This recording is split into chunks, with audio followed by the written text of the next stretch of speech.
Souls. तो चलिए आज मैं कुछ बातों को आप लोगों के सामने रखना चाहती हूँ। आज जन्माष्टमी के अवसर पे भी जन्माष्टमी भी है, तो मैं कुछ बातों को आप लोगों के सामने रखना चाहती हूँ। और जैसा कि आप लोग जानते हो, राधा कृष्ण भी एक ट्विन फ्लेम थे।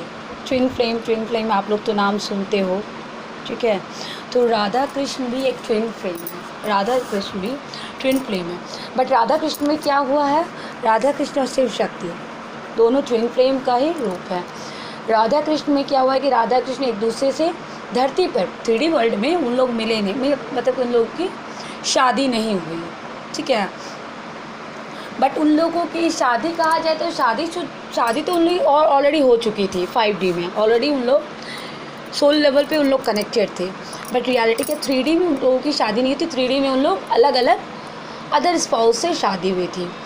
तो मैं इस बातों को रखना चाहूँगी, बताना चाहूँगी कि राधा कृष्ण का विवाह क्यों नहीं हुआ था। राधा कृष्ण का विवाह इसलिए नहीं हुआ था क्योंकि राधा कृष्ण दोनों ही एक ही आत्मा के एक रूप थे।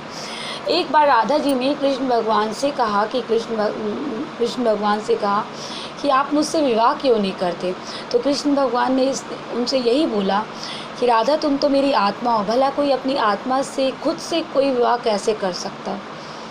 तो राधा कृष्ण दोनों एक ही हैं। जैसे हम ट्विन फ्लेम सोल्स, क्या होते हैं, हम DM, अब मैं थोड़ी सी बातें लेके आऊँगी ट्विन फ्लेम पर। जैसे हम ट्विन फ्लेम सोल्स क्या होते हैं, हम दोनों एक ही आत्मा का हिस्सा होते हैं, एक ही आत्मा, हम दोनों एक ही हैं, हम दोनों में कोई भिन्नता नहीं होती। DM और DF एक ही हैं, बस यही हो जाती है कि एनर्जीज़ बदल जाती है। वो एक मैस्कुलाइन एनर्जी होती है, एक फेमिनाइन एनर्जी, बट दोनों रहते एक ही हैं और एक दूसरे को कंप्लीट करते हैं। जैसे सपोज़ एक में जो नहीं कैरेक्टर होगा तो